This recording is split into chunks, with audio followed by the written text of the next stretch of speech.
오늘날 신자의 가정과 불신자의 가정이 어떤 차이가 있다고 생각하십니까? 한번 여러분들의 가정을 떠올리시면서 생각해 보시기 바랍니다.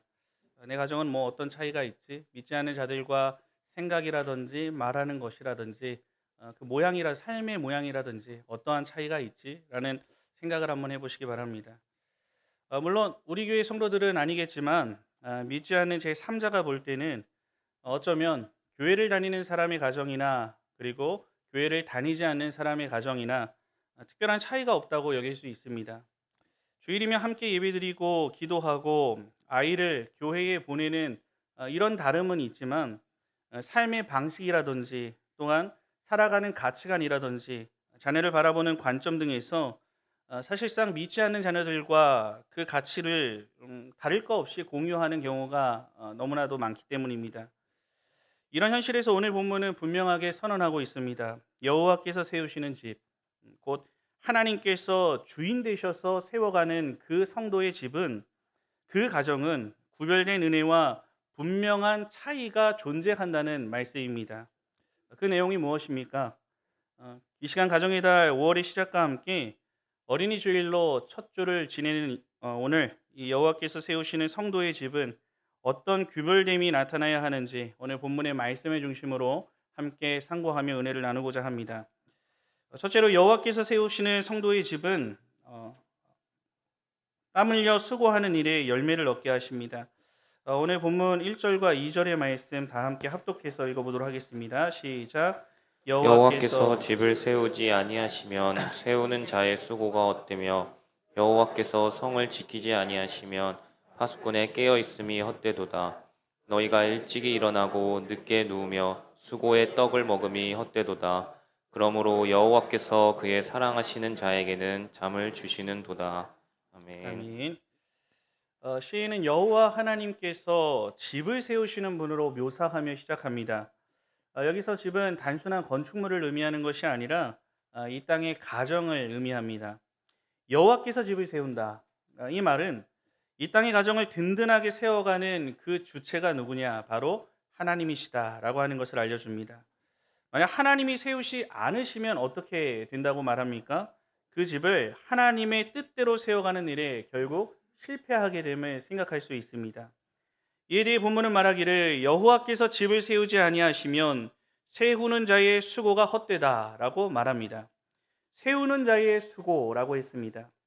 이 땅에서 가정을 이룬 모든 성도들은 각자의 가정을 바르게 세워나가기 위해 최선을 다해 살아갑니다. 그리고 그 최선 가운데 여러 모양의 수고가 동반됩니다. 하지만 이런 모든 수고의 결과는 하나님의 주권에 달린 일이라는 것을 분명히 선언하고 있는 것입니다. 무슨 말입니까? 집안의 가장을 비롯해서 모든 가족 구성원들은 각자의 가정을 하나님 앞에 바르게 세우기 위해서 수고와 여러 모양의 애씀이 필요하지만 그 수고 위에 하나님의 손길이 없다면, 하나님의 주권이 임하지 않는다면 언제든지 무너질 수 있는 불안정한 수고가 될 뿐임을 말하고 있는 것입니다. 이어지는 말씀은 앞서 설명드린 내용과 동일한 원칙이 성을 지키는 것에도 적용됨을 밝힙니다. 여기서 성은 이 집이 가정을 의미했듯이 이 성은 도시라든지 국가를 의미합니다. 이 당시 외부의 위협으로부터 공동체를 지켜내기 위해 파수꾼은 성을 지키는 중요한 역할을 했습니다. 성이 아무리 견고하게 지어졌다 한들 이 파수꾼이 없으면 어떻게 되겠습니까? 그야말로 무방비 상태가 되기 때문에 파수꾼은 공동체 전체의 생명을 지키는데 매우 중요한 역할을 했습니다. 이런 현실에서 시인은 이렇게 중요한 파수꾼의 역할보다 더 중요한 것이 있다고 말합니다. 바로 여호와께서 성을 지키는 것이다 라고 하는 선언입니다. 이것을 오늘로 말하면 아무리 최첨단 무기를 한 국가가 소유하고 있고 최강의 군사력과 수를 자랑하고 있다고 해도 여호와 하나님께서 주장하지 않고 지키지 않으신다면 그 모든 것은 다 헛되다. 한순간에 무너져 버릴 수 있다라고 하는 것을 말씀하고 계십니다. 이와 같이 신자는 한 나라의 흥망성쇠부터 또한 가정이라는 작은 단위까지 하나님의 주권에 의해 세워지고 지켜진다는 것을 분명히 인식하고 살아갈 수 있어야 합니다. 이어지는 2절을 보시기 바랍니다. 이 사실을 더욱 강조해서 말하고 있습니다. 이를 위해 제시된 어느 한 사람의 유형을 보여주고 있는데요.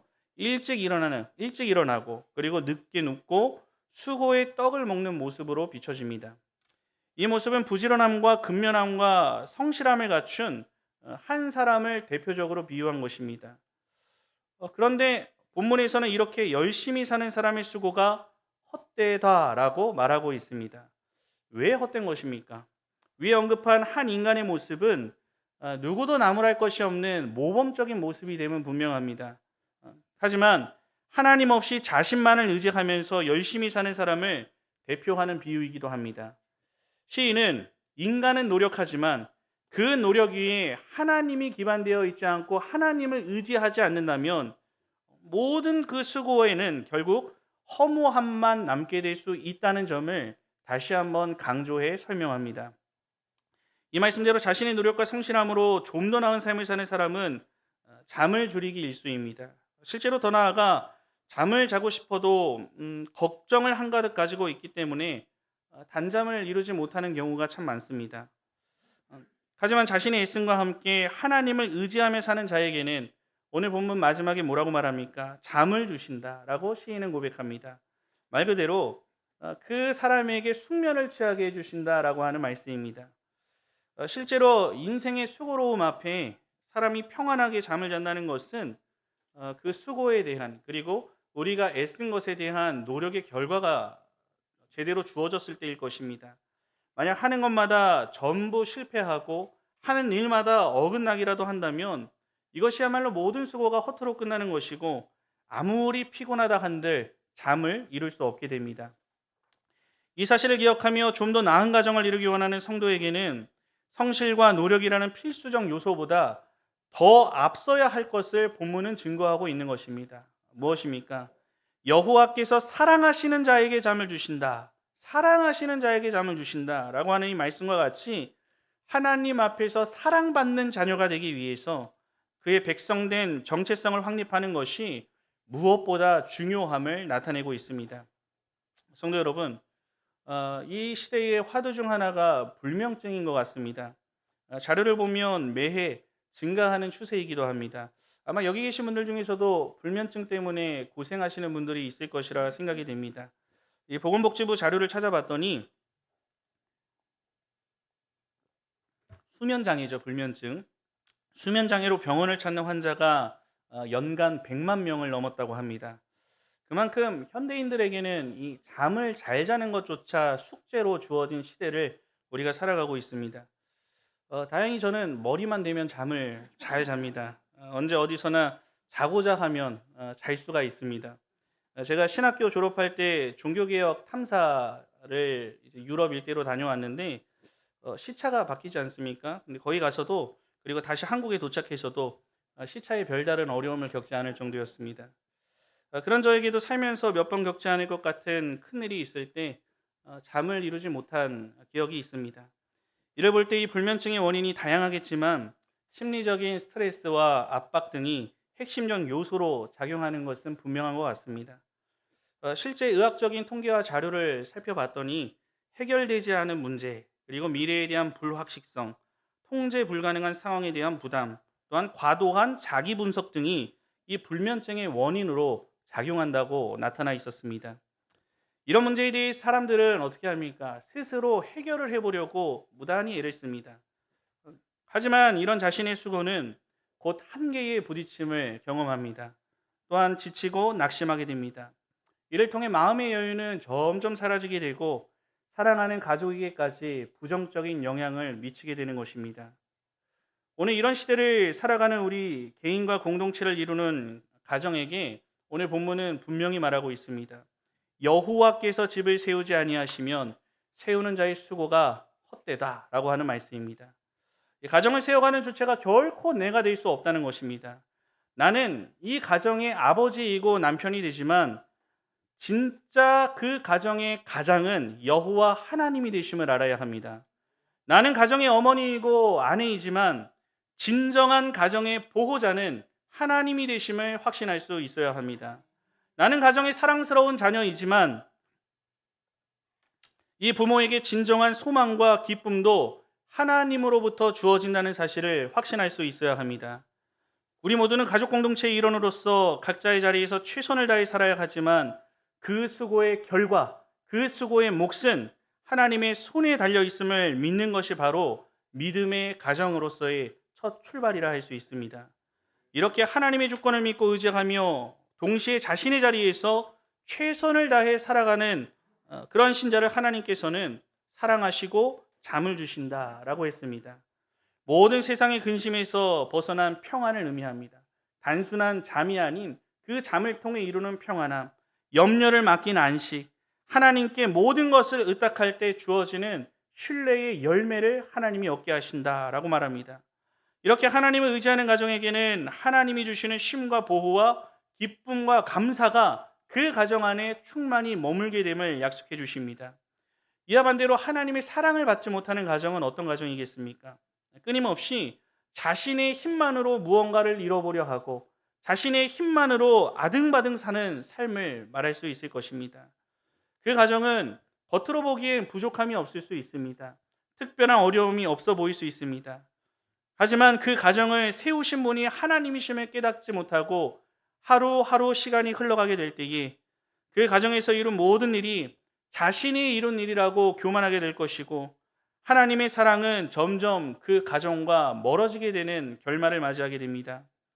이렇게 내게 주어진 가정이 하나님이 세우신 집이라는 사실을 잊을 때 그 수고한 모든 것이 한순간의 바람처럼 헛된 것으로 사라져버릴 수밖에 없는 것이 우리의 덧없는 인생일 뿐임을 기억해야 합니다. 성도 여러분, 내 가정을 잘 세우겠다라고 하는 결심만으로는 결코 부족합니다. 또한 단순히 열심히 사는 것만으로도 부족합니다. 하나님께서 세워주시고 지켜주셔야 함을 확신하고 가정을 세워갈 수 있어야 합니다. 무엇보다 하나님을 의지하는 자, 그분의 주권을 인정하며 사는 자는 그 삶의 모습 속에 예배와 기도를 비롯한 영적인 신앙인의 모습이 나타나게 되어 있습니다. 이런 가정이 바로 여호와께서 반드시 세우시는 복된 가정이 됨을 잊지 말아야 합니다. 오늘 신자의 각 가정을 향한 하나님의 이 말씀을 기억하시면서 우리 모두의 가정이 하나님께서 세우시는 은혜의 집이 되어서 헛되지 않은 수고, 또한 평안한 잠, 든든히 세워지는 은혜를 풍성히 누리기에 부족함이 없는 모든 성도들이 되시기를 우리 주님의 이름으로 간절히 축원합니다. 둘째로 여호와께서 세우시는 성도의 집은 원수와 대항하여 승리할 자녀를 얻게 하십니다. 오늘 본문 3절에서 5절까지의 말씀을 다 함께 합독해서 읽겠습니다. 시작. 보라, 자식들은 여호와의 기업이요 태의 열매는 그의 상급이로다. 젊은 자의 자식은 장사의 수중의 화살 같으니 이것이 그의 화살통에 가득한 자는 복되도다. 그들이 성문에서 그들의 원수와 담판할 때에 수치를 당하지 아니하리로다. 아멘. 본문은 이 당시 고대 근동에서 가장 큰 축복으로 여겼던 이 자녀의 문제를 실제 예로 들고 있습니다. 이를 통해서 인간의 의지로는 이룰 수 없는 하나님의 주권에 대한 한 단면을 나타내주고 있습니다. 이에 대해 3절을 시작하는 보라에 해당하는 히브리어 힌네라고 하는 이 단어는 뒤에 이어지는 내용이 중요한 내용이 이어질 경우에 특별히 사용되는 용어입니다. 그렇다면 그 내용이 무엇입니까? 자식들은 여호와의 기업이요 태의 열매는 그의 상급으로 표현하고 있습니다. 여기에서 말하고 있는 자녀라고 하는 것은 육체적으로 태어난 자녀를 포함해서 가정 안에서 주어진 후손들 모든 전체를 포괄하는 단어이기도 합니다. 그 자녀들이 여호와의 기업이다라고 말합니다. 여기서 기업이란 상속받은 재산, 상속받은 재산이라는 의미가 있습니다. 즉 자녀가 무엇임을 알 수 있습니까? 인간의 소유물이 될 수 없고 하나님께서 선물로 주신 재산이다. 하나님이 선물로 주신 재산이다라고 하는 의미가 있는 것입니다. 실제 그렇지 않습니까? 내게 주어진 자녀는 세상에 그 무엇을 준다 해도 1억 1천만금을 뭐 준다고 해도 그 누구도 바꾸지 않을 소중한 존재가 됨이 분명합니다. 이와 동시에 가정 안에 주어진 상급이라고 했습니다. 단순히 생물학적 상물이 아니라 하나님께서 사랑하시는 자에게 주시는 특별한 보상이 됨을 말씀해 주셨습니다. 이어지는 4절과 5절은 하나님의 선물로 얻게 된 자녀를 통해 주어지는 축복이 있다라고 설명합니다. 먼저 4절에 젊은 자의 자식은 장사의 수중의 화살과 같다라고 했습니다. 시인은 젊은 시절에 낳았던 그 자녀를 전쟁에 나가 싸움을 잘하는 장수에게 들려진 화살로 묘사하고 있습니다. 심지어 5절을 보면 이 화살이 화살통에 가득하다라고 말합니다. 그 모습을 상상해 보시기 바랍니다. 늠름한 장수가 있습니다. 칼과 방패로 싸우던 그 시절입니다. 근데 그 늠름한 장수에게 주어진 화살과 또한 화살통에 가득 채워진 화살이 준비된 그 모습은 어떤 적군이 본다고 해도 또한 같은 아군의 입장에서 본다고 해도 누구도 대적할 수 없는 강한 용사의 이미지를 떠오르게 합니다. 이러한 자녀로 인해서 성문에서 그들의 원수와 담판할 때에 수치를 당하지 않게 된다라고 하는 놀라운 약속을 하십니다.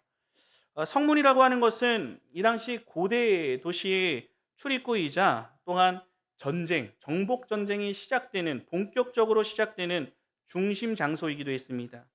이때 신앙의 부모들은 그 전쟁의 현장에 자녀를 보냈습니다. 그리고 화살과 같은 존재로 싸워 승리하도록 이끌었습니다. 이를 통해 그 공동체의 명예가 지켜졌고 또한 공동체 모두의 생명이 지켜지게 되는 결과를 얻게 되었던 것입니다. 성도 여러분, 사실 우리 자녀들이라고 하는 존재는 신자에게든 불신자에게든 모두가 귀하고 소중한 존재입니다. 그러나 신자에게는 신자만이 가지고 있어야 할, 반드시 나타내야 할 자녀관이 있어야 합니다. 구별된 것이 있어야 한다는 것입니다. 내 자녀가 단지 내가 낳은 생물학적 존재임을 뛰어넘어서 하나님께서 내게 맡기신 유산이고 선물이라는 점을 첫 번째로 인식해야 합니다. 내가 낳은 내 자녀이기 전에 하나님이 내게 맡기신 자녀이기 때문에 하나님의 뜻을 따라 그 자녀를 양육하기를 힘써야 하는 것입니다. 내게 맡겨주신 자녀가 오늘날 성문이라고 하는 이 영적 전쟁의 최전선에서 하나님의 나라와 신앙 공동체를 지키는 장수의 화살로 준비되도록 힘쓰는 일이 신자 부모에게 주어진 가장 중요한 일임을 우리는 반드시 명심해야 하는 것입니다. 우리의 영적인 성문의 현장이 어떻습니까, 여러분? 부모의 품 안에 있다가 학교라는 현장, 그 성문이라고 하는 현장에 나가 있을 때에 모든 종교는 같은 길로 간다라고 하는 이 다원주의부터 시작해서 원숭이가 인간의 조상이라고 하는 이런 진화론이 진리를 왜곡하는 이러한 가르침을 가르치고 있습니다. 옳고 그름은 선택의 문제라고 합니다. 절대 기준이 되어야 할 하나님의 진리의 말씀 그리고 그 권위를 무너뜨리는 세상을 살아가고 있습니다. 심지어 방송에서는 성별의 선택이 가능하다라고 말합니다. 하나님이 정하신 창조 질서를 정면으로 부정하는 흐름을 보편화하고 있습니다. 정규 방송인데요. 아마 아실 것입니다. 뭐 서장훈하고 이승훈하고 나와서 뭐 이렇게 상담해 주는 프로던데 제가 그 프로그램을 뭐 본 거는 아니지만 그 부분을 봤습니다. 소개해드리고 싶은 것이 정규 방송에 고민을 들고 나온 어떤 출연자가 자기의 성 정체성을 이야기하는 것입니다. 그런데 제가 기억하기 어려워서 다시 찾아봤어요. 자, 어떻게 소개하냐면 뭐 예전에는 뭐 게이다 뭐 이런 식으로 이제 표현을 했잖아요. 그런데 호모 로맨스 에이섹슈얼 안드로진이라고 소개를 합니다. 자기 자신이 그렇대요. 호모 로맨스 에이섹슈얼 안드로진. 뭐 거기에 대한 설명을 합니다. 자기의 성 정체성을 자기가 결정할 수 있고 뭐 사랑에 대해서는 남자이지만 생물학적으로는 여자인 뭐 이런 식의 복잡한 자기 정체성의 결론을 자기가 내린다는 것입니다. 근데 이게 KBS 공영방송입니다. 이 방송에서 이런 것들을 드러내놓고 이야기를 한다는 것 자체가 참으로 위험한 시대다. 우리 자녀들을 교육해야 하는 시대가 분명하구나라는 생각을 했었습니다. 우리가 이런 시대를 살고 있다는 것입니다. 교회 안에서도 세속적 가치가 밀려 들어와 있습니다. 이 축복이라는 이름으로 기복과 번영이 복음의 핵심인 것처럼 포장되어 있습니다. 헌신과 십자가는 점차 사라집니다. 위로와 취향 중심의 말씀이 강단을 지배하는 시대입니다. 직장에서도 마찬가지죠. 내 자녀가 시간이 흘러 대학을 가고 직장에 취업을 하게 될 때에 거래 성사와 승진을 위한 어느 정도의 유흥의 길을 유혹받습니다. 이익을 위한 편법을 유혹받습니다. 양심의 타협을 유도하는 상황이 늘 존재하는 세상을 그 성문을 살아가게 되는 것입니다. 이런 치열한 영적 전쟁의 성문 앞에서 하나님은 여러분들을 통해 준비된 자녀들, 즉 원수와 담판할 때 수치를 당하지 않는 신앙의 화살들이 세워지기를 원하고 계심을 잊어서는 안 됩니다. 이러한 자녀의 화살이 화살통에 가득한 가정이 여호와께서 세우시는 성도의 집이 누리는 큰 은혜가 되는 것입니다. 이 때문에 신자에게 주신 자녀는 결코 내 인생의 노후 대책이나 자기가 이루지 못한 어떤 자기 만족의 도구가 될 수 없음을 우리는 명심할 수 있어야 합니다. 이 자녀는 하나님 나라와 교회를 지킬 강한 영적 무기가 되고 미래 세대를 위한 하나님의 전략이 됨을 명심할 수 있어야 합니다.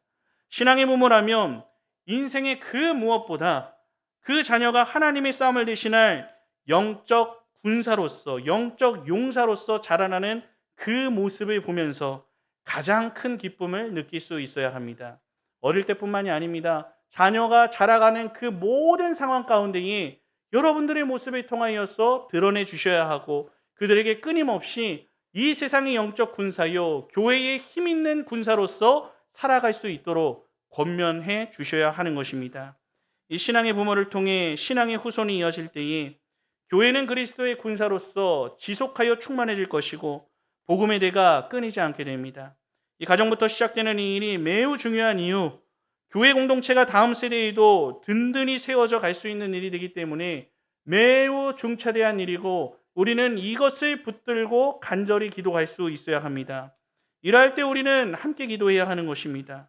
먼저는 우리에게 주신 우리 5명의 귀한 주일학교 자녀들, 특별히 오늘 감사하게도 우리 2명의 새 친구와 또 우리 친구들이 더 와서 오늘 10명이 예배를 드리는 어린이들 10명이 예배 드리는 아주 감사한 시간이었습니다. 10명만 돼도 더 복잡한데 그래도 감사하고 기쁨의 시간을 통과했습니다. 또 그 부모들, 신앙의 기대를 이어 그리스도의 용사로 자라가는 우리 SFC 운동원들, 이제 막 세상에 나가서 이 성문의 전선에 선 청년들까지 그 모든 자녀들이 장사의 수중의 화살처럼 믿음으로 무장된 자녀로 자라가도록 우리는 함께 기도해야 하고 이 일을 위해 함께 책임질 수 있어야 합니다. 내게 주신 자녀가 또 우리 남부경안교회에 주신 귀한 믿음의 자녀들이 하나님께서 주신 기업임을 다시 한번 확신하시면서 이들의 미래에 든든한 영적 화살이 되어서 성문에서 원수와 담판하게 될 그 모든 상황이 수치를 당하지 않는 가정, 하나님께서 세우시는 성도의 집을 이루는 모든 성도들이 되시기를 우리 주님의 이름으로 간절히 축원합니다. 사랑하는 남부경향의 성도 여러분, 오늘 우리는 본문의 말씀을 통해 여호와께서 세우시는 성도의 집이 어떤 은혜를 누리게 되는지를 살펴보았습니다. 오늘 우리는 이 말씀 앞에 정직하게 우리 자신을 돌아봐야 합니다. 혹시 나는 하나님 없이 내 힘과 수고가 앞서 있지는 않은지, 그리고 그것만으로 가정을 세우려고 한 것은 아니었는지, 또 내게 주신 자녀를 하나님이 맡겨주신 화살로 양육하기보다는 내 욕심의 수단으로 삼고 있지는 않았는지 돌아봐야 하는 것입니다. 세상 사람들과 똑같은 가치관을 심어주고 있지는 않았는지, 성공해야 한다, 좋은 대학 간다, 가야 한다, 좋은 취업, 그리고 올바른 결혼해야 된다, 뭐 좋은 말입니다. 다 맞는 말입니다. 하지만 그보다도 앞서는 거, 여호와께서 세우시는 성도의 집으로 자라가기 위해서 양육해야 하고, 또한 그들이 하나님께서 맡겨주신 자녀임을 기억하고 하나님 앞에 장사의 화살이 될 수 있도록 양육하는 일이 가장 중요하고, 그것을 통하여서 기뻐하고 감사하는 것이 성도된 부모의 첫 번째 된 모습임을 잊지 말아야 하는 것입니다. 성인이 되어 가정을 이룬 나의 자녀에게도 이 사실을 전해줘야 합니다. 물론 그 자녀들 앞에 여러분들의 모습이 그렇게 세워져가는 모습 또한 보여줄 수 있어야 합니다. 사랑하는 자녀와 손주들이 하나님의 가장으로 모시고 그분을 의지하는 가정이 될 수 있도록, 또 주신 자녀들이 하나님의 선물이자 하나님의 자녀임을 깨닫고 하나님의 뜻대로 양육하여 이 세상과 섬기는 교회의 든든한 믿음의 장수로 자라갈 수 있도록 권면하고 기도하는 일은 매우 중요합니다. 내 뜻대로 세워보려는 가정이 아니라 여호와께서 주인이 되시는 가정으로, 또 부모의 욕심대로가 아니라 예수님을 목적하며 살아갈 신앙의 자녀를 양육함으로써 진정한 여호와께 세우시는 성도의 집에 베푸시는 은혜를 대를 이어 누리며 나아가시기에 부족함이 없는 남부경안교회의 모든 성도들이 되시기를 우리 주님의 이름으로 간절히 축원합니다. 아멘.